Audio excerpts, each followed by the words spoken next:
इसमें आपका next question है, वो इस प्रश्न में कहते हैं कि एन समरूप संधारित्र जिसमें प्रत्येक की धारिता सी समांतर क्रम में जुड़े हैं जिन्हें एन विभव तक आवेशित किया गया है, इस संयोजन का कुल आवेश, कुल विभवांतर व कुल ऊर्जा बताइए। ठीक है, यदि इन्हें अलग अलग करके श्रेणी क्रम में जोड़े तब ये चीजें कितनी कितनी हो जाएंगी, है ना। तो ये चीजें पूछते हैं हमसे। तो एन संधारित्र हमारे पास में है, एन संधारित्रों का समांतर संयोग करते हैं तो देख लेते हैं क्या क्या बनेगा।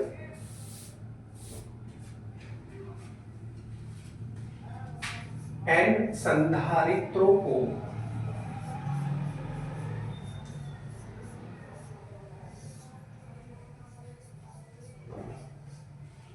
समांतरबद्ध करने पर या समांतर क्रम में जोड़ने पर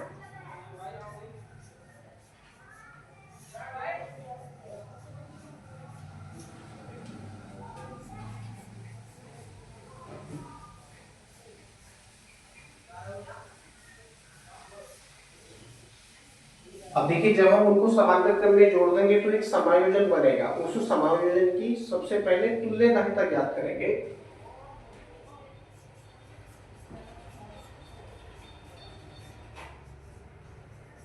समायोजन की तुल्य धारिता,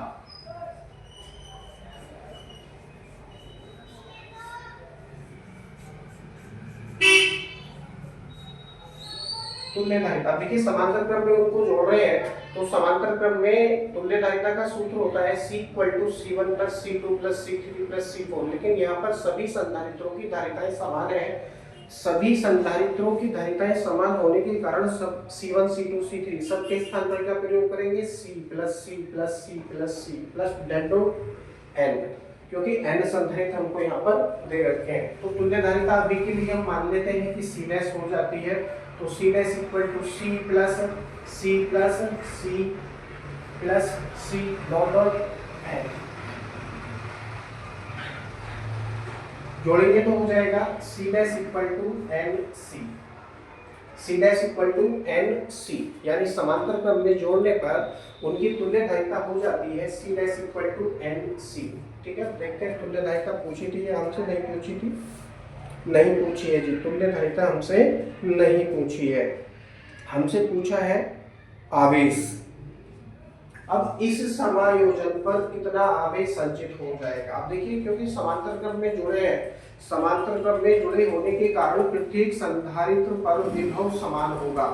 समांतर क्रम में जोड़ने पर सभी संधारित्रों पर विभव समान होगा। तो सबसे पहले विभव की हम गणना कर लेते हैं।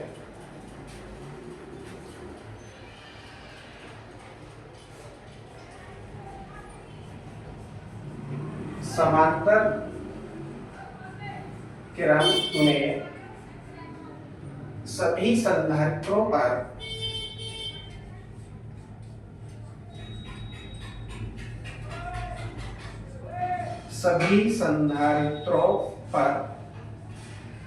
विभव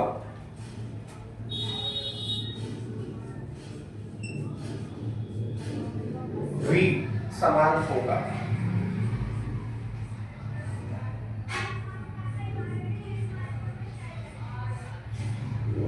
ये लाइन लिखनी बहुत जरूरी है। समांतर क्रम में सभी संधारित्रों पर विभव भी समान होगा, इसलिए क्या लगाएंगे चिन्ह और नई लाइन से लिखेंगे समायोजन पर, जो समांतर क्रम में समायोजन बन रहा है उस पर, समायोजन पर संचित आवेश, समायोजन पर संचित आवेश डैश लगाएंगे और नए लाइन से लिखेंगे Q = CV। ये फॉर्मूला होता है Q = CV। C क्या है यहाँ पर, तुल्य धारिता। तुल्य धारिता को हमने दर्शाया है C' से, तो क्या हो जाएगा, C' V हो जाएगा। वैल्यू रखेंगे तो प्राप्त होगा Q = C' की वैल्यू है NC और V की वैल्यू है V। V के स्थान पर क्या रहेगा, V रहेगा। तो संचित आवेश कितना हो गया, Q = NCV। उसके ऊपर विभवांतर कितना हो गया, विभवांतर सभी की सीमा पर रहेगा V। ठीक है, तो दो चीजें हमने पता कर ली यहाँ से, समांतर क्रम में जोड़ने पर सभी संधारित्रों का विभव समान हो जाता है, जिसके कारण समायोजन पर संचित आवेश कितना हो जाएगा, Q equal to C dash V के अनुसार Q equal to C dash के अनुरूप हमने एन सी और वी का मल्टीप्लाई कर दिया और हो गया हमारे पास Q equal to N C V. ये संचित आवेश हो जाता है, ये क्या हो जाता है, संचित आवेश, पूरे समायोजन पर संचित आवेश। ऊर्जा देख लेते हैं कितनी हो जाएगी, समायोजन पर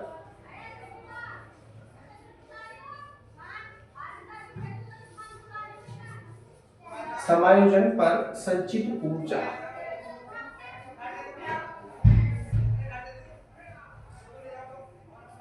कितनी हो जाएगी, क्या सूत्र है, U equal to 1/2 CV²।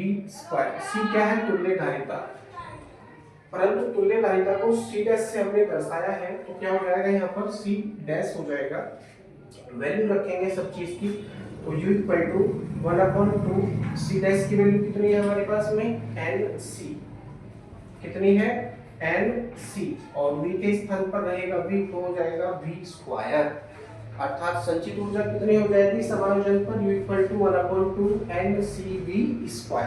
Okay, यही आपका आंसर है, U इक्वल टू 1/2 NCV²। यानी समांतर क्रम में समायोजन पर हमने तीनों राशियां प्राप्त की हैं, जो हमसे पूछा था वो हमने बता दिया। यहाँ पर आने के पश्चात यह आधा प्रश्न आपका बिल्कुल कंप्लीट हो जाता है, शेष आधा प्रश्न वो कहते हैं कि यदि श्रेणी क्रम में जोड़े तब ये चीजें कितनी कितनी हो जाती है। अब देखते हैं श्रेणी क्रम में जोड़ने पर क्या उत्पन्न होगा।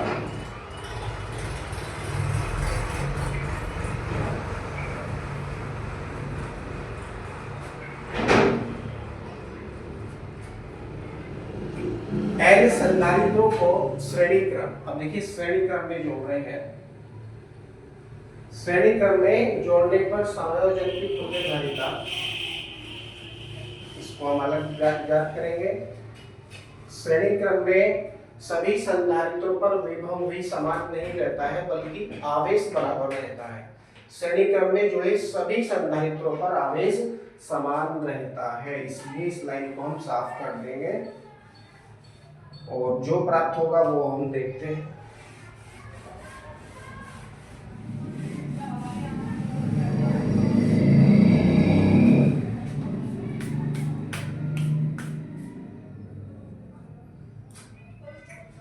एन संधारित्रों को श्रेणी क्रम, क्या करेंगे यहाँ पर श्रेणी शब्द लिखेंगे, श्रेणी क्रम,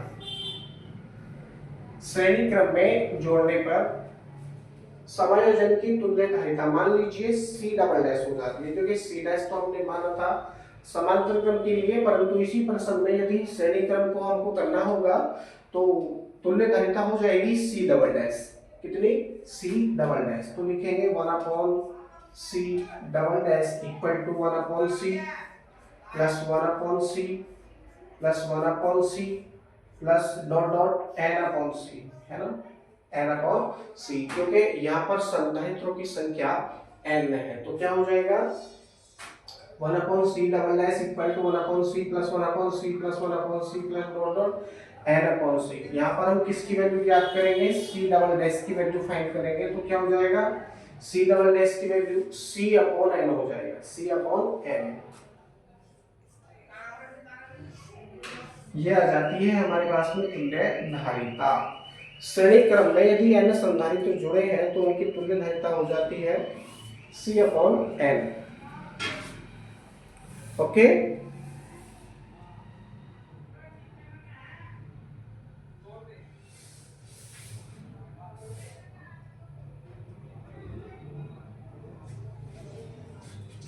अब देखिए, चूंकि श्रेणी क्रम में सभी संधारित्रों पर लिखना पड़ेगा हमको, श्रेणी क्रम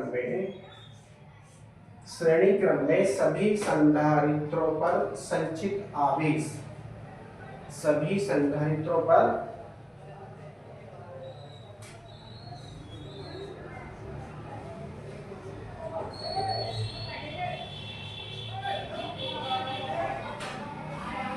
सभी संधारित्रों पर संचित आवेश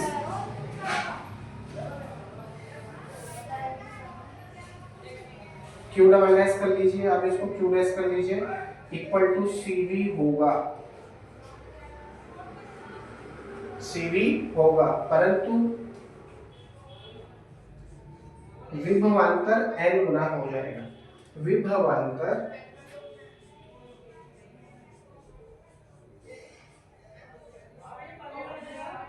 विभवांतर कितना हो जाएगा? n गुना, यानी nv, nv हो जाता है।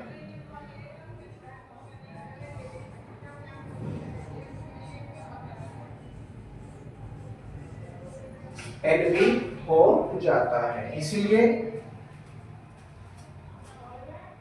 इसीलिए समायोजन पर संचित ऊर्जा, समायोजन पर संचित ऊर्जा, देखिए हमने आवेश बता दिया कितना होगा, पहला क्वेश्चन था आवेश बताना, दूसरा हमने तुल्य धारिता की बात की है, विभवांतर कितना हो जाएगा? nv हो जाता है।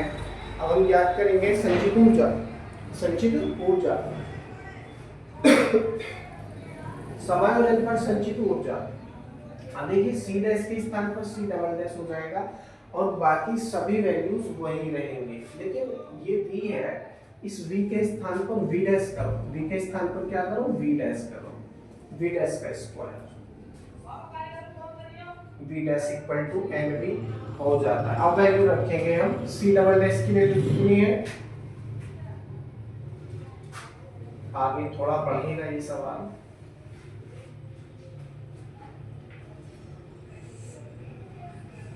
अब इसको u डैश कर लेंगे संचित ऊर्जा को, तो u डैश इक्वल टू हो जाएगा 1/2, 1/2। अब देखिए c डबल डैश की वैल्यू, c डबल डैश की वैल्यू है c upon n, c upon n into, और v डैश की वैल्यू हमारे पास में है nv, कितनी? nv, तो nv का क्या हो जाएगा? होल स्क्वायर हो जाएगा। अब हम इसका स्क्वायर ओपन कर देंगे और देखते हैं क्या उत्पन्न होता है। u dash equal to 1/2 c upon n into c upon n into, अब देखिए इसका स्क्वायर खोलेंगे तो क्या हो जाएगा? n स्क्वायर v स्क्वायर हो जाएगा, ये n स्क्वायर v स्क्वायर, कुछ कटेगा, जो कटेगा उसको काटेंगे, जो बचेगा उसको बचा लेंगे, n से स्क्वायर कट जाएगा और जो बचा उसको हम लिखेंगे तो हो जाएगा u dash equal to 1/2 c n v square, c n v square, या इसको ऐसे करके लिख सकते हैं n c v square, n c v square, okay, और यही आपका आंसर आ जाएगा। u dash equal to 1/2 n c v square, okay. तो हमने तीनों राशियां उत्पन्न की है, प्राप्त की है।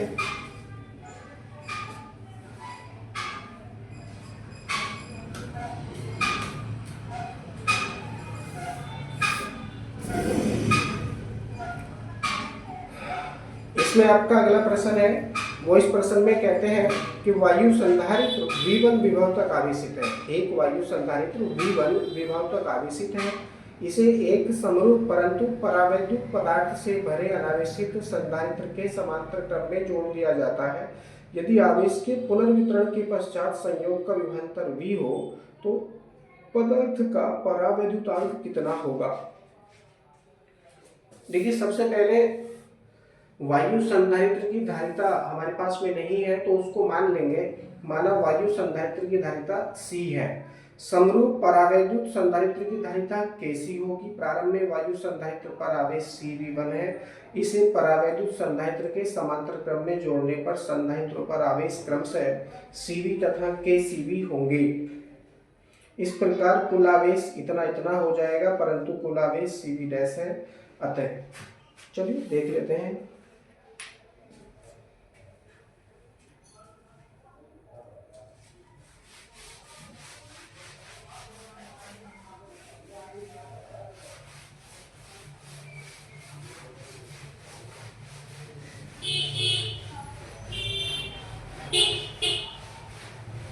ओके, लिखेंगे माना वायु संधारित्र की धारिता C है।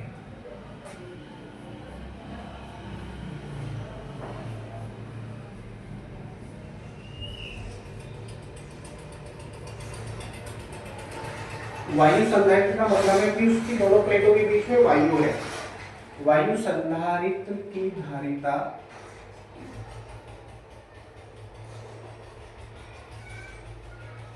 C है, तब परावैद्युत संधारित्र की धारिता कितनी होगी?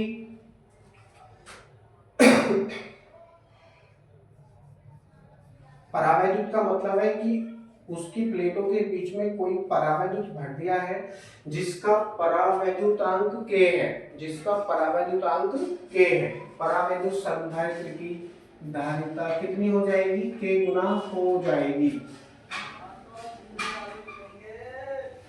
Kc होगी।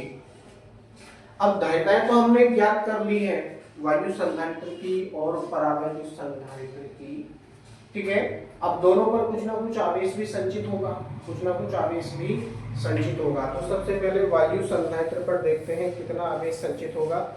एक बार फिर से हम प्रश्न को पढ़ेंगे और समझने का प्रयास करेंगे कि क्या पूछा है। एक वायु संधारित्र V1 विभव तक आवेशित है। इसे एक समरूप परंतु परावैद्युत पदार्थ से भरे अनावेशित संधारित्र के समांतर क्रम में जोड़ दिया जाता है।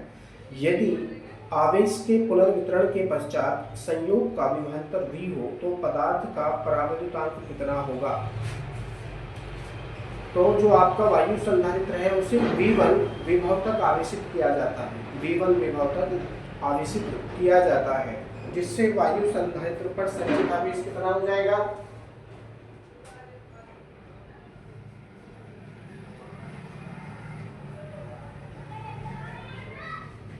वायु संधारित्र पर संचित आवेश, वायु संधारित्र पर संचित आवेश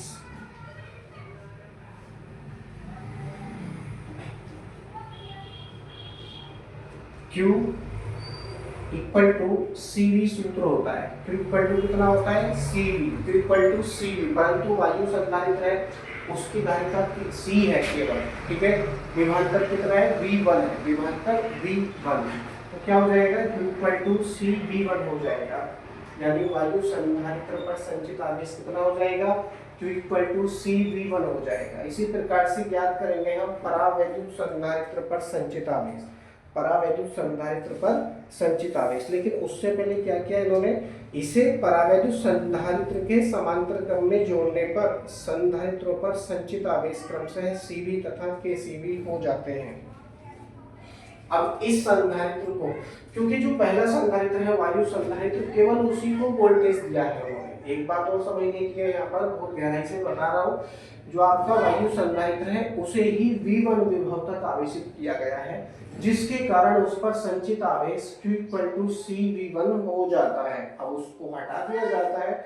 हटाने के पश्चात वायु संधारित्र को एक परावैद्युत संधारित्र के समांतर क्रम में जोड़ दिया जाता है। समांतर क्रम में जोड़ने पर ये वोल्टेज है, जो यहाँ पर ये वोल्टेज है, परिवर्तित होकर V हो जाता है, जिसके कारण वायु संधारित्र पर संचित आवेश परिवर्तित होकर Q इक्वल टू CV हो जाता है तथा परावैद्युत संधारित्र पर संचित आवेश परिवर्तित होकर Q इक्वल टू KCV हो जाता है, ठीक है।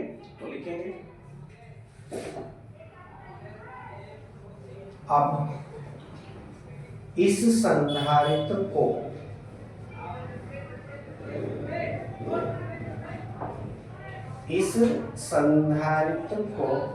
परावैद्युत संधारित्र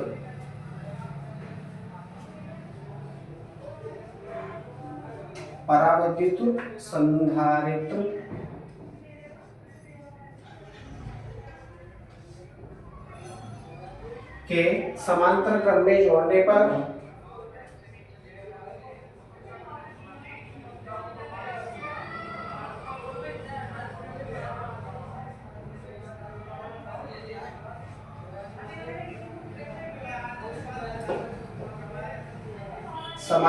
में जोड़ने पर दोनों पर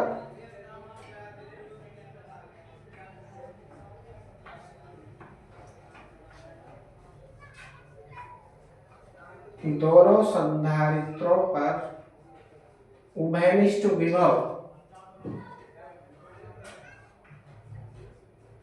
उभयनिष्ठ का मतलब है कॉमन वोल्टेज, उभयनिष्ठ विभव V उत्पन्न हो जाता है, उभयनिष्ठ विभव V उत्पन्न हो जाता है।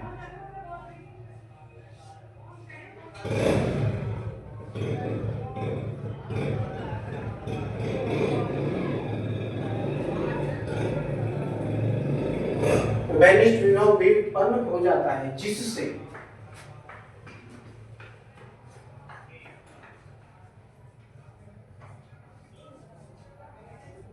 वायु संधारित्र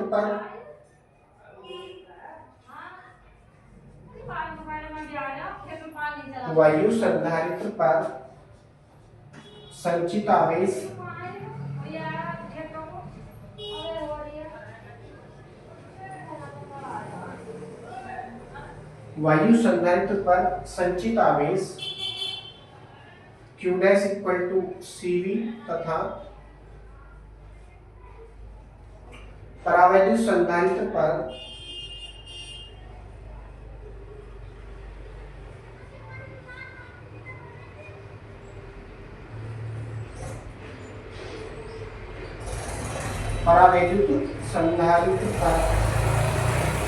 संचित आवेश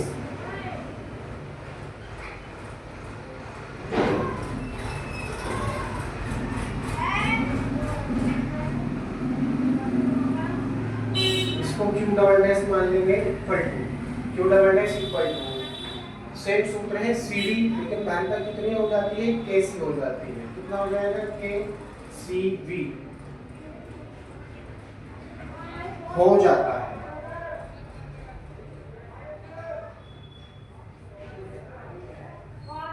ये थ्योरी लिखना बहुत जरूरी है इस सवाल में, क्योंकि अगर ये थ्योरी आप नहीं लिखोगे तो हो सकता है नंबर आपका कट जाए। ठीक है,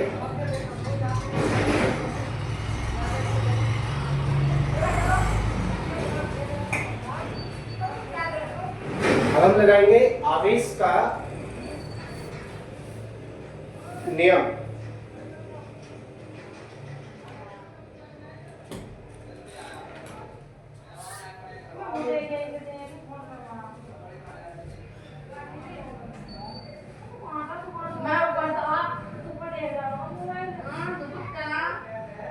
आवेश के संरक्षण नियम से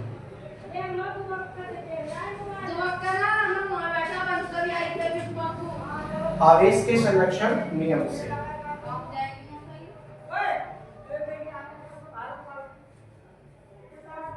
आवेश का संरक्षण नियम यहाँ पर प्रयोग करेंगे, क्योंकि कुल आवेश ही बोल रहा है और जोड़ने के पश्चात में आवेश परिवर्तित नहीं होगा, क्योंकि आवेश खत्म नहीं हो सकता है परंतु परिवर्तित हो सकता है, बढ़ सकता है परंतु नष्ट नहीं हो सकता है। कुल आवेश कितना हमारे पास में प्रथम संधारित्र पर जो वायु संधारित्र को V1 वोल्टेज दिया था उन्होंने पहले, तो ये वोल्टेज देने के कारण उस संधारित्र पर Q CV1 आवेश संचित हुआ था।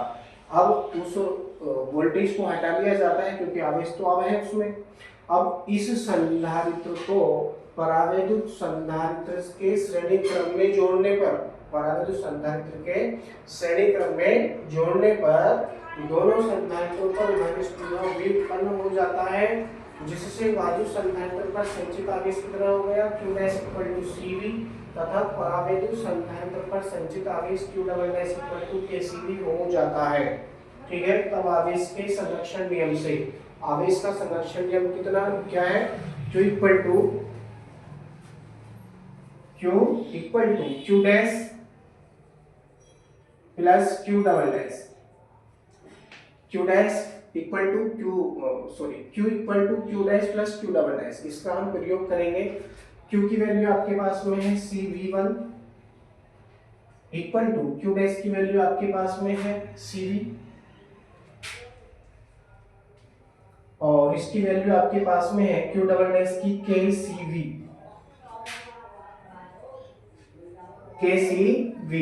अब यहाँ से हम C को कॉमन कर सकते हैं, वहां से हम क्या कॉमन कर सकते हैं, C को कॉमन कर सकते हैं यहाँ से।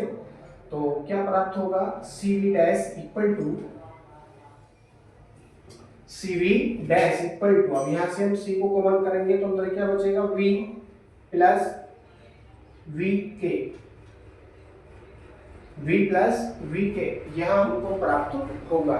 सी से सी को काट देंगे, जो बचेगा उसको बचाएंगे, वी डैश इक्वल टू हमको प्राप्त होगा, वी डैश इक्वल टू प्राप्त होगा वी प्लस वी के, वी प्लस वी के हमको ये प्राप्त होगा।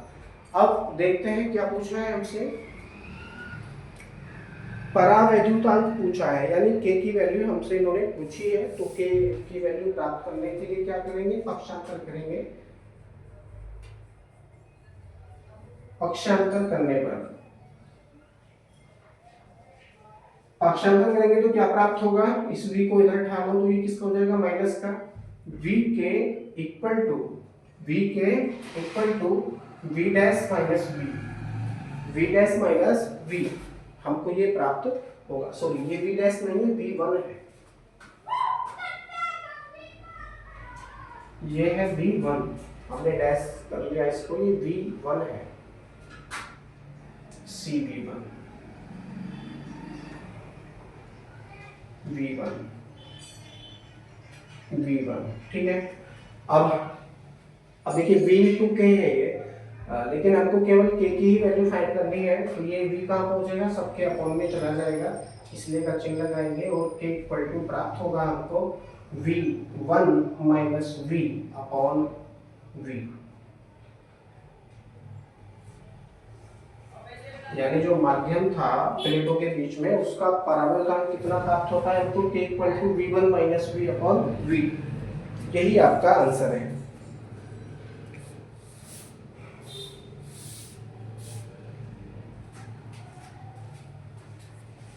बाकी प्रश्न आपके अगले वीडियो में